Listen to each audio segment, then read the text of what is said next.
Wheaties presents Dimension X. Adventures in Time and Space. Transcribed in future tense. Dimension X. On stage tonight, Dimension X. Another in the Wheaties' big parade of exciting half-hour presentations. Say, tomorrow's Saturday, you know, and maybe you don't have to show up for work. A whole swell summer day for just what you want to do. So start off with a big holiday bowl of Wheaties at breakfast and just see how it sparks up the morning. Wheaties are whole wheat, you know, and I don't have to tell you what good, sturdy nourishment that is. So if you got fish to catch or golf to play or maybe a hike to take, just see how Wheaties can make it all a lot more fun. You know why? Why, lady, mister, it's just because you feel good when you've had your Wheaties. Those two-fisted little whole wheat flakes are loaded with vitamins and minerals. And so are you when you've had your Wheaties. Go on, try 'em. Just you see how Wheaties at 7 can help at 11.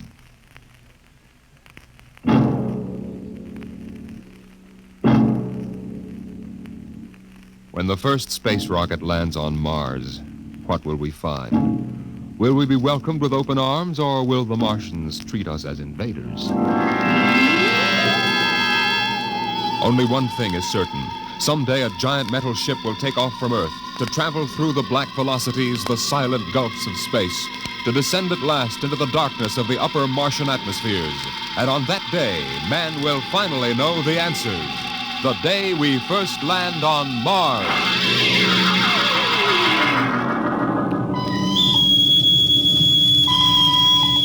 Now hear this. Approaching critical deceleration. Fasten gravity suits. Stand by to land. Mr. Lustig, what do you make of the terrain? There seems to be a heavy ground, Miss Captain. We won't be able to use our infrared lights. And we'll have to come in on radar. Wasn't that a little risky, sir, landing in the dark? I'd rather run the danger of a blind landing, Lieutenant, than come in without the cover of darkness. Remember, we don't know what kind of reception is waiting for us down there. Airspeed 500. Altitude now 4,000. Bridge to engine room. Stand by for deceleration. Engine room, aye. Fire forward tubes 1 and 3. Aye. Skids down. Skids, check. Altitude 500. 4. 350. 3. Up a point now. All right. Let's set her down. Look out! Cut the power. Master's pipe battle stations. Aye, sir. All secured, sir. Well, we're on Mars. April 20th, 1987. 4:33 Greenwich time. Enter that in the log, Masters. Aye, sir. Well, gentlemen, it's less than 2 hours till dawn. As soon as it's light, we'll send out a landing party. Masters, get me an all-over hookup. All set, Captain. Now hear this. Now hear this. All right, men. The smoking lamp is lit. We're 17 men on an alien world. And it's up to us whether we ever get home again. Next few hours should tell the story. And I want instant obedience to all commands. I'll court-martial the first man who doesn't jump to when he's ordered. And one other thing. We may be on Mars, but this is still a United States naval vessel. Officers will conduct a personal and weapons inspection in 1 hour. That's all. Inspection, Captain. Now? Mr. Lustig, we've got an hour and a half to sweat out before we find out what's outside that airlock. I'd rather have a man worried about his stripes than about what's waiting outside on Mars.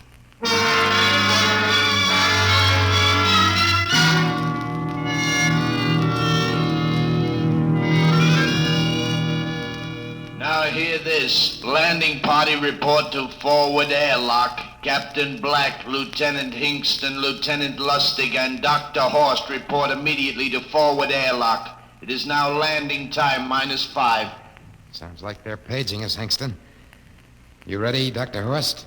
Yes, ready as I will ever be. Come on, let's report to the airlock.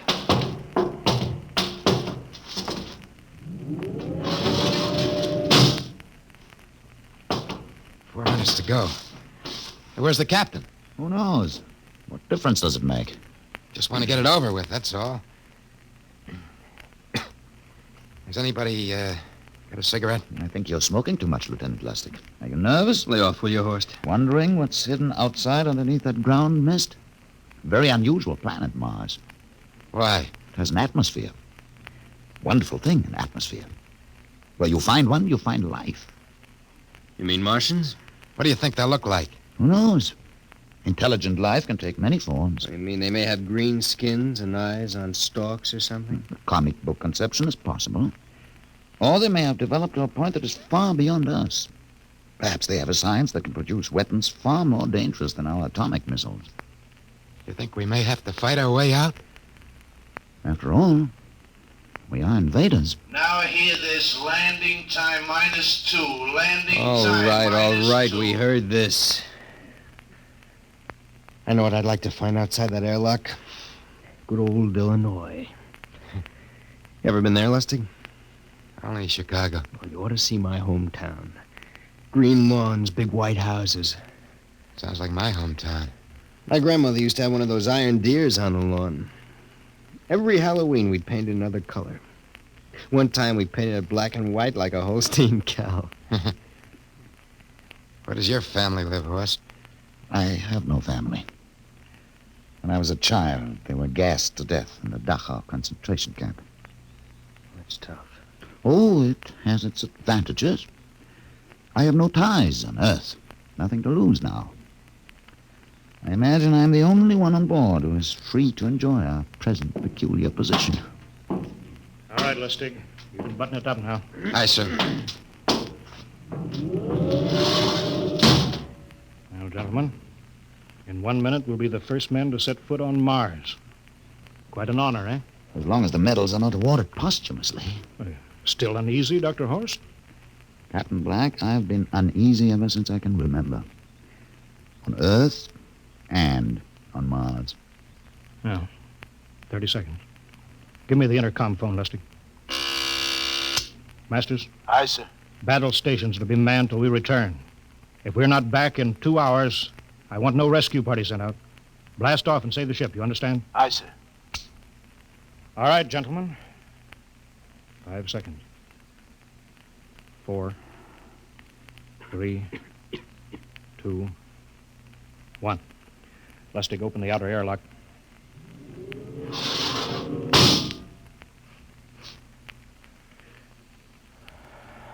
Fresh air. Let's go.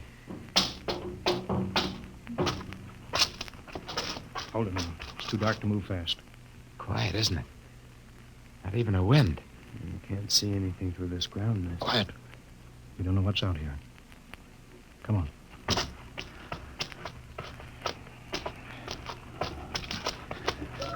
What the? Quiet! Captain, I could swear that sounded like a rooster. I don't hear it anymore. A very unlikely sound. A rooster crowing on Mars? Kingston. Aye, sir. Set that machine gun 25 yards to the flank. We'll stay here till the ground mist lifts. Aye, sir. What do you make of the ground, Horst? Grass. Plain grass. You can see some large foliage there where the mists thin down. What the heck is that? Kingston! Hold your fire, you fool! I hit it, Captain. What? Some kind of wild animal. I hit it. I could see the tracers, but it's still standing. Come on, Horst. Doctor, where are you? Up ahead. Admiring the wild animal. Careful, Horst. Wait for us. Don't worry, Captain. Huh. It's an iron deer. A lawn ornament. That's impossible. It's hollow. Interesting, isn't it?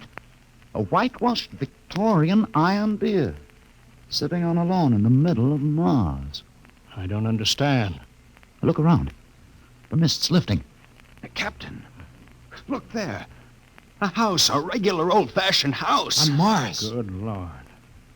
I haven't seen carved scrolls and gingerbread like that in years. Look at that port swing. The geraniums. There. I told you it was a rooster, Captain. Give me the glasses, Lustig. I want to take a look through that front window. What? There's an upright piano. Some sheet music on it. Lustig, it's beautiful Ohio. Beautiful Ohio. That can't be. Look here, Horace, do you think that civilizations of two planets could be identical? I don't know. That specific variety of geraniums is only 50 years old on Earth. Is it logical they should develop in Mars? How about that porch swing and that piano and beautiful Ohio? No, it's impossible. Captain Black, this looks like the town I was born in. Well, it looks like my hometown, too. I've thought of something, sir. It's the only solution. Maybe we're not the first ship to reach Mars from Earth. That's the only answer. That's impossible, Lustig. There have been space travel that couldn't be secret. Do you have any idea what ships cost, what industrial power is needed? There's got to be some logical reason. Captain, I think perhaps we might find out. A light just went on in that house. Kingston, cover that door with the machine gun. Aye, sir. Come on, Horace. We'll ring that doorbell. There's got to be a scientific answer to all of this.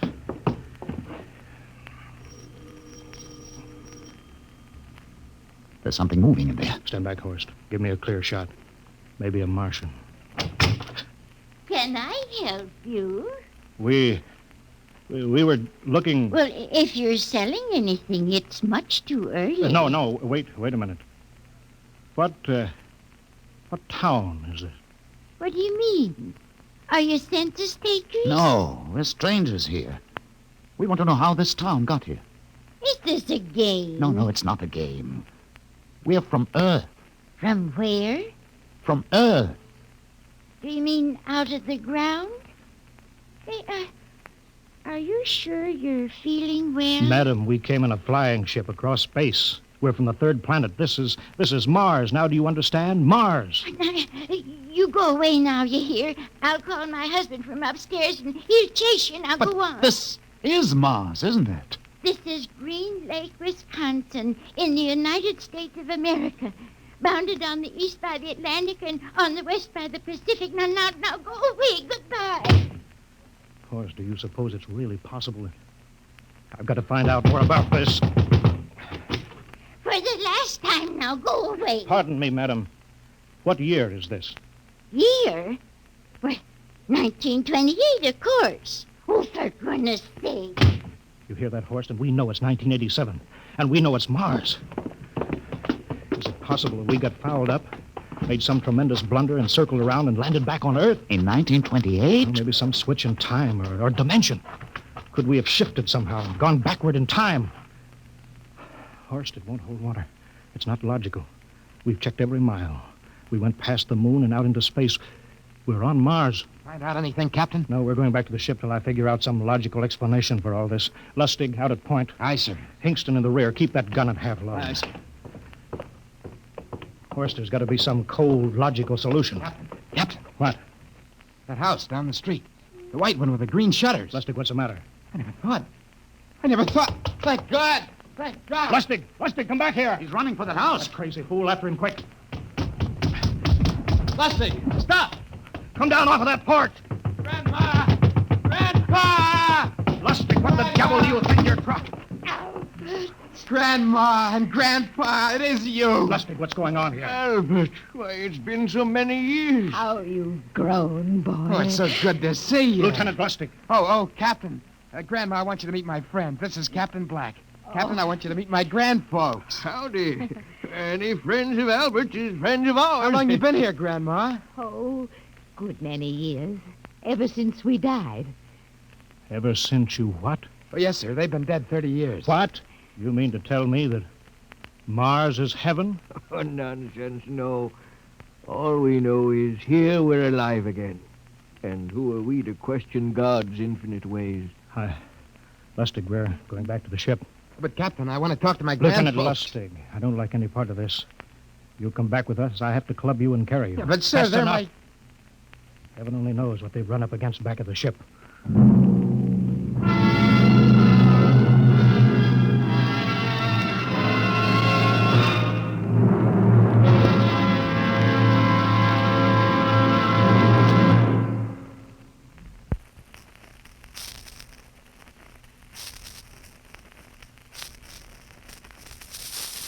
Dimension X will continue in just a moment.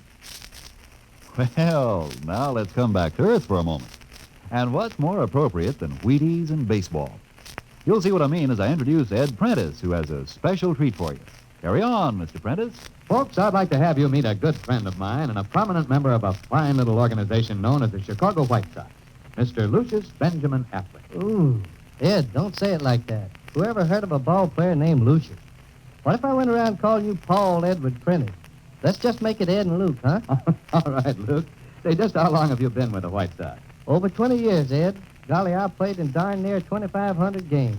Then at bat almost 9,000 times. Man, I'm from way back. Well, Luke, you don't look it. How do you keep up the pace, anyway? Well, Ed, I sleep good. I eat good. I eat mighty good. Wheaties about 4 mornings a week. Those little old flakes put a lot of snap, even in an old-timer like me. Must be because they're 100% whole wheat. I sure like Wheaties and milk and fruit. You know, Luke, that's exactly what I hear from a lot of ball players and plenty of other people, too. No wonder they call Wheaties the breakfast of champions. Well, thanks, Luke Appling and Ed Prentice. You know, folks, you may not be a champion ball player, but Wheaties can help you feel like one. So try 'em. Wheaties, that is. See how Wheaties at 7 can help at 11.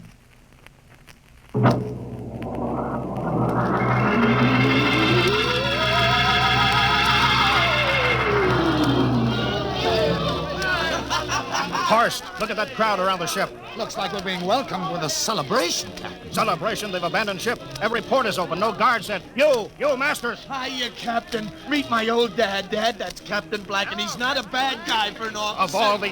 Hingston! What, sir? Bring that man back. Use force if you have to. Excuse me, sir. There's my Uncle George. Hingston! I'll be right back, Captain. Uncle George! Uncle George! What the devil is Don't you going... understand, sir? They've all found friends and relatives. They're all here. He's right, Captain. I've counted. The whole crew's out on the crowd. But I gave orders. Definite orders. You don't understand, Captain. I understand mutiny. I don't care how many relatives show up. I'll have discipline on... Johnny! Johnny, you old son of a gun. Edward! It's you. It can't be. Of course it is. Johnny, you old son of a gun. Edward. Dr. Horst, this is my brother, Edward. How do you do? Hello. It's wonderful to see you, Edward. Look, I've got to get back to my ship. Hey, I almost forgot. Mom's waiting at home. Mom? And Dad, too. Mom, Dad are alive? Excuse me, Horst. Then you're real, then. Don't I feel real? How's that, huh? Ed, hey, we've got lunch for you, Johnny. Mom's making corn fritters. Dr. Horst, haven't you found anybody?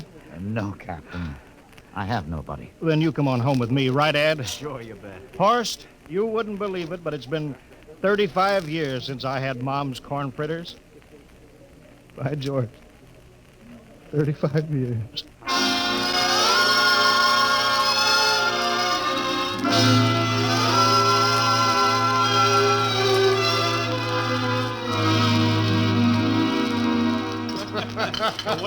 And there's plenty more in the kitchen, so don't hold back, Johnny. You too, Dr. Horst. Well, Johnny, you're still in the Navy, huh? That's right, Dad. I'm in command of the ship. We're an old Navy family, Dr. Horst. All 3 of our boys in the service. Ed was the best pilot in the Pacific. What did happen, Ed? Oh, what's the difference? I'm here now. Oh, you know, it's almost perfect. All we're missing is your brother Will. Then the whole family could be together. Well, it won't be long, Mom. Will's in charge of the XR-54. That's the next rocket coming out to Mars. Well, little Will. When does he leave, Johnny? Takeoff scheduled for September, but it depends on what we report. There's no question about that now, eh? Christmas together again. That'll be something, huh? Yes, sirree. Well, this calls for celebration. How about a little of the old dandelion wine, eh, Johnny? Now, Father, don't you go giving Johnny too much wine. Oh, he's a big boy now, Mother. Well, sir, isn't everything just fine? Just fine.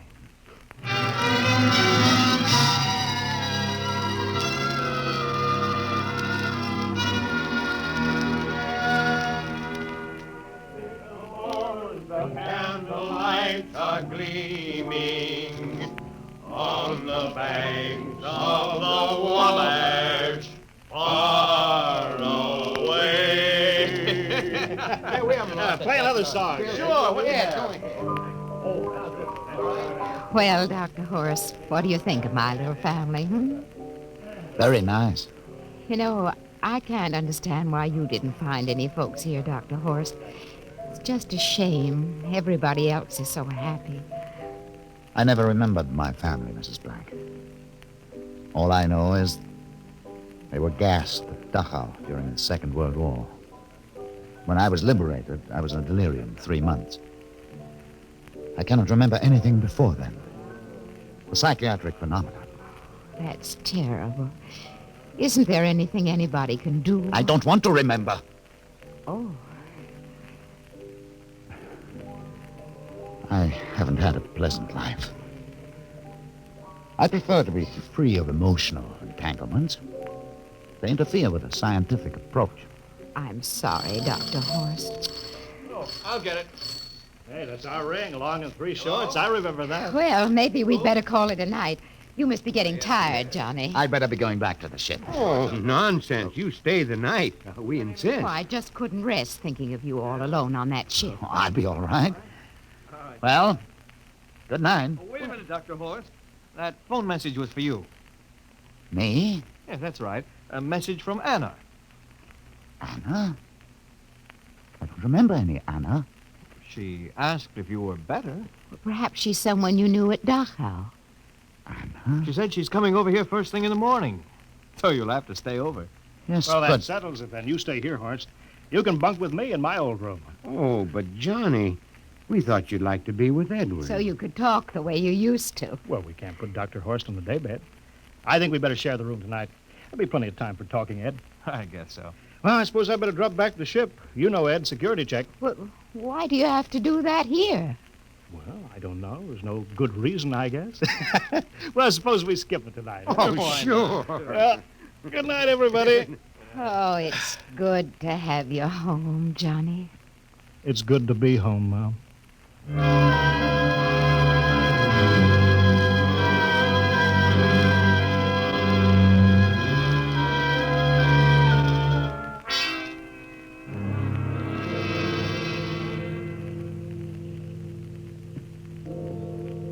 Captain Black, are you asleep? No. I just been thinking about what we were expecting. Green-skinned Martians with eyes on stalks. All the time there was only Mom and Dad and Edward waiting. It's funny what tricks your imagination can play on you. Yeah, I guess Mars is heaven, Horst. I've been thinking about Martians, too. Captain, just suppose there were Martians, and they saw us land. Suppose they thought of us as invaders. What would be the best weapon they could use against our atom bombs? I don't see what you're getting at.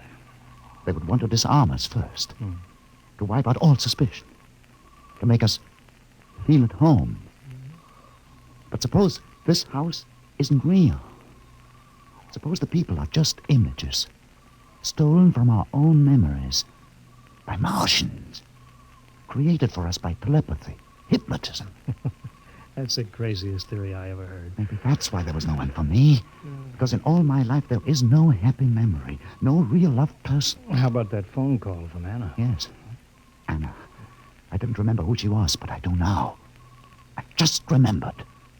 When I was freed from Dachau, sick, delirious, I raved about a wonderful, kind nurse named Anna that took care of me. There you are. It's logical. She's coming to see you tomorrow. But there was no Anna. I'd been nursed by a man. What? Anna was only a dream.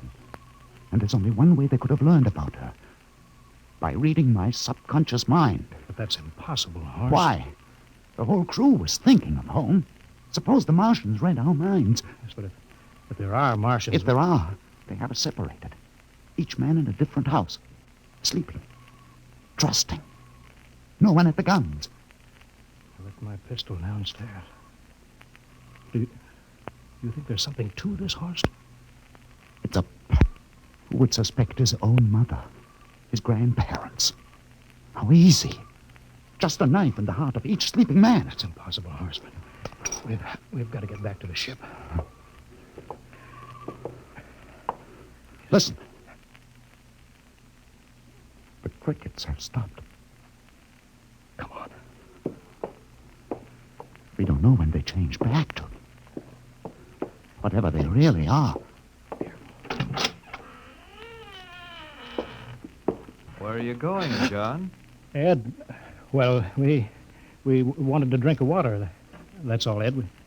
You're not thirsty, John. You don't want to drink. You don't want Look out! to drink. His face, it's changing! And his hands, he's a Martian! Run, horse! Get Run! away, John. You can't get away. This way, horse! Can't get away, Horse, John. where are you?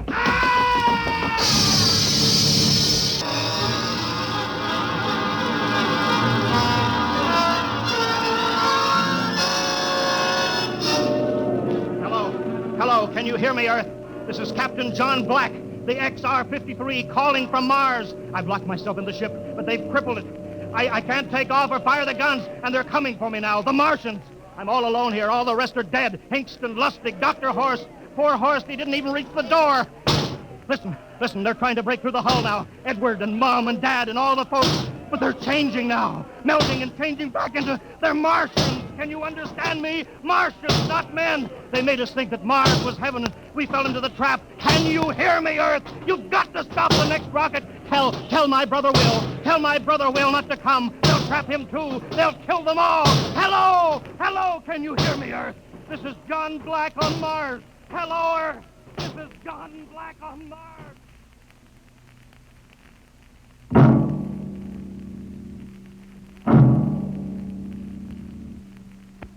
Tonight, Dimension X has presented and transcribed the Ray Bradbury story, Mars is Heaven, adapted for radio by Ernest Kinoy. Featured players were Wendell Holmes as Captain Black and Peter Capell as Dr. Horst. Your narrator, Norman Rose. Music by Albert Berman, engineer Bill Chambers. Dimension X is produced by Van Woodward and directed by Edward King. Robert Warren speaking. In a moment, we'll tell you about next week's show. And now, here is your Wheaties man, Frank Martin. Folks, tonight we have a special guest for you. Here he is, Joel McRae. Hello, Frank Martin. I kind of expected to see a package of Wheaties sticking out of your pocket. What? Did I forget him? You must like Wheaties, Frank. Sure, don't you? You bet. I'm joining the big parade of Wheaties programs, you know, with Tales of the Texas Rangers come Saturday night. That promises to be real entertainment, Joel.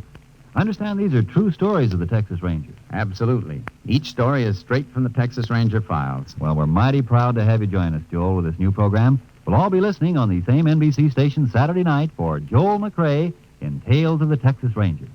Okay, Mr. McRae? Okay, partner. Good night. Good night, Joel.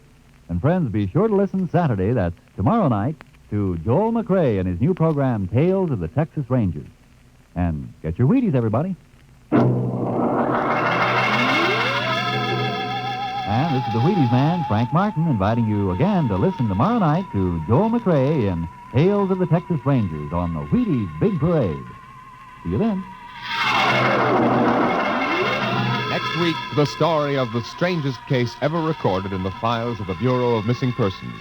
The case of the Man in the Moon. You'll hear the whole story next week when we venture once more into the unknown world of Dimension X.